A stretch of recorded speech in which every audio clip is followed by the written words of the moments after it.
मैं पंडित राकेश तिवारी बहुत दिनों से आपसे सोशल मीडिया के माध्यम से कोई चर्चा नहीं हुई, इसके लिए व्यस्तता थी और मैं आपसे पुनः एक बार फिर से जुड़ रहा हूं। आज हम कुछ गंभीर विषय पर बात करने के लिए जा रहे हैं और वो विषय ऐसा है कि हम सभी के जीवन को और हमारे सांस्कृतिक चेतना को जो कहीं ना कहीं से टच करता है। मैं इसको शुरू तो करूंगा कहानी के माध्यम से। एक समय की बात है कि एक राजा के यहाँ पर दूसरे देश के राजा मेहमान के लिए आए और मेहमानी के लिए आए, कुछ राजकीय कार्य थे वो कर रहे थे।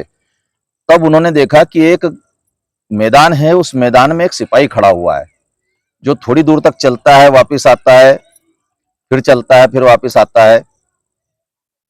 सुबह का समय था, सिपाही बदल गया। उसके बाद में दूसरा सिपाही आया, तीसरा सिपाही आया। तीसरे दिन की भी बात यही रही कि 2 दिन के बाद भी वो देखते हैं कि वहां पे सिपाही खड़ा, लेकिन कोई काम नहीं दिखता था।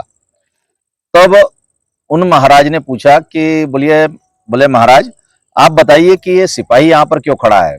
महाराज ने अपने अधीनस्थों को बताया, उनने अपने अधीनस्थों को बताया, उनने अपने अधीनस्थों को बताया, और हुआ ये कि आखिर में जाकर के ये बात निकल करके आई कि आज से 70 साल पहले यहाँ पर एक वृक्ष हुआ करता था, पौधा हुआ करता था, उपवन हुआ करता था, तो उसमें बड़ा सुंदर फूल खिला था। उस समय की जो राजमाता थी उनको वो फूल बहुत अच्छा लगा। उस झाड़ की सुरक्षा के लिए उन्होंने एक सैनिक खड़ा करवा दिया और आज उस बात को 70 साल हो गए, बगीचा हट गया, लेकिन सैनिक की ड्यूटी अभी भी लगती है और वह सिपाही वहां पर ड्यूटी देता है। कहने का आशय यह है कि कई बार हम मूल कारण को छोड़ देते हैं और केवल ढर्रे पे चलते रहते हैं। जैसे अभी कल ही श्री गणेश जी महाराज विराजित हुए हैं और आप सब जानते हैं कि गणेश जी महाराज 10 दिनों का उत्सव मनाया जाता है। महाराष्ट्र, मध्य प्रदेश, अन्य अन्य प्रदेशों में भी, लगभग पूरे भारत में ही ये मनाया जाता है। और इस उत्सव की विशेषता ये रहती है कि इस उत्सव में छोटे बच्चे, युवा और वृद्धजन सारे लोग एकत्रित होकर के उत्सव मनाया करते हैं। अब इस उत्सव का जो प्रारंभ हुआ था एक बड़े प्रयोजन के लिए हुआ था, क्योंकि अंग्रेजों के द्वारा भारत में उस समय पुलिस बनाई गई और पुलिस बनाने के बाद में पुलिस के लिए कानून वगैरह जो 1861 में बने, 60 में पुलिस बनी, 1857 की क्रांति के कारण पुलिस को बनना पड़ा। अब अंग्रेजों ने जो पुलिस बनाई तो उसके लिए धाराएं बनाई। उन धाराओं की स्थिति यह थी कि 144 जो धारा थी वो 4 लोगों से ऊपर के लोगों को इकट्ठा नहीं होने देती थी। अब देश की आजादी के लिए तो क्रांति करना है, तो उस समय पे लोग इकट्ठे नहीं हो पाए। बाल गंगाधर तिलक जी ने सोचा कि क्या किया जाए।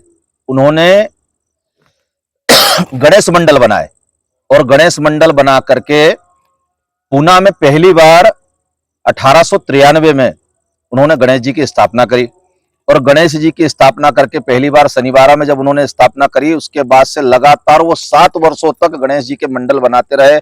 महाराष्ट्र के गांव-गांव में जाकर के गणेश मंडल बनाते, युवा जो इकट्ठे होते, फिर बाद में उन युवाओं ने देश के लिए बड़ा योगदान दिया, देश के लिए बड़ी क्रांति करी, वंग भंग के समय, ये सारी बात होती है। लेकिन आज जो इतना बड़ा उत्सव देश की आजादी की लड़ाई के लिए बनाया गया था किसी ऋषि के द्वारा, और उस ऋषि, उन क्रांतिकारियों, उन बलिदानियों के सारे बलिदान को भूल करके हम आज के समय में अपने आप को आजाद मानते हुए धार्मिक उत्सव को भी किस स्थिति तक लेकर आ चुके हैं। आप देखिए, ये क्या आप लेकर आना चाहते थे या आपको इस तरफ ला दिया गया, ये शोध का विषय है। लेकिन आज भी इस धार्मिक उत्सव से समाज को कुछ अच्छे संदेश दिए जा सकते हैं और ये अच्छे संदेश में अगर ये वीडियो पहुंचता है उन लोगों तक जो भाई राजीव भाई दीक्षित, यद्यपि मैं उन्हें आचार्य कहता हूं, आचार्य राजीव दीक्षित, इनके जानने वाले, इनको समझने वाले, इनको सुनने वाले, या इनकी बातों से जिनके जीवन में परिवर्तन आया है, भाई राजीव दीक्षित के जो भी प्रियजन हैं, वो इस वीडियो को ध्यान से देखें। और मैं उनसे निवेदन करूंगा कि अभी भी गणेश उत्सव आया हुआ है, अगर हम एक पंडाल से 4 घंटे या 2 घंटे का समय लेकर के भाई राजीव दीक्षित के व्याख्यान चलाए तो पूरे देश के अंदर आज भी कुछ अच्छा हो सकता है। स्वदेशी के ऊपर अच्छा हो सकता है, लोगों के जागरण के ऊपर अच्छा हो सकता है, शिक्षा के ऊपर अच्छा हो सकता है, किसानों के लिए अच्छा हो सकता है, आरोग्य के लिए अच्छा हो सकता है। आप विचार तो करिए, आचार्य राजीव दीक्षित भाई ने किन विषयों पर नहीं बोला। आपके पास में इतने सारे व्याख्यान हैं और आप ठीक उसी प्रकार बैठे हैं जैसे हनुमान जी बैठ गए थे कि समुद्र आ गया सामने, क्या करूं मैं। भैया उठिए और भाई राजीव दीक्षित के इन व्याख्यानों को जन जन तक पहुंचाइए। आप ये तो कर ही सकते हैं, आपके भाई ने अपना बलिदान दे दिया और आप हैं कि चुपचाप घरों में बैठे हुए हैं। क्या आपको लगता है कि आपके चुपचाप बैठने से भाई राजीव दीक्षित बड़े प्रसन्न हो रहे होंगे? तो उठिए, जागिए और हर पंडाल पर एक कार्यकर्ता तो पहुंच ही सकता है। हाथ पांव जोड़कर हमारे ही लोग हैं, हम उनसे निवेदन करेंगे कि 2 घंटे के लिए भाई राजीव दीक्षित के व्याख्यान चलाए जाए। और मैं आपसे निवेदन करके कहता हूं कि आप अगर ये कार्य करेंगे तो भाई राजीव दीक्षित का जो अधूरा सपना है उसको पूरी करने के लिए आपका एक कदम बहुत सहायक होगा। ये 10 दिन में से 2 दिन जा चुके हैं, अगर हमने 8 दिन भी चला दिए तो भी बहुत होता है। भाइयों उठो और इस उत्सव का जो मूल रूप है लोगों की जागृति करना, उस उत्सव को समझो। यहां वहां के कार्यों से आपको इस बात पे पहले विचार देना चाहिए कि गणेश उत्सव किस कारण से मनाया जाता था और क्या वो कारण गौण हो गया। हमारी आजादी ऐसी तो नहीं कि हम देवताओं की तरह जब हमारे पास में सुख सुविधा आती तो हम भोग विलास में सो जाते हैं। कहीं हम इतने बड़े देवता तो नहीं है कि हम भोग विलास में लग गए हों। जरा विचार करो।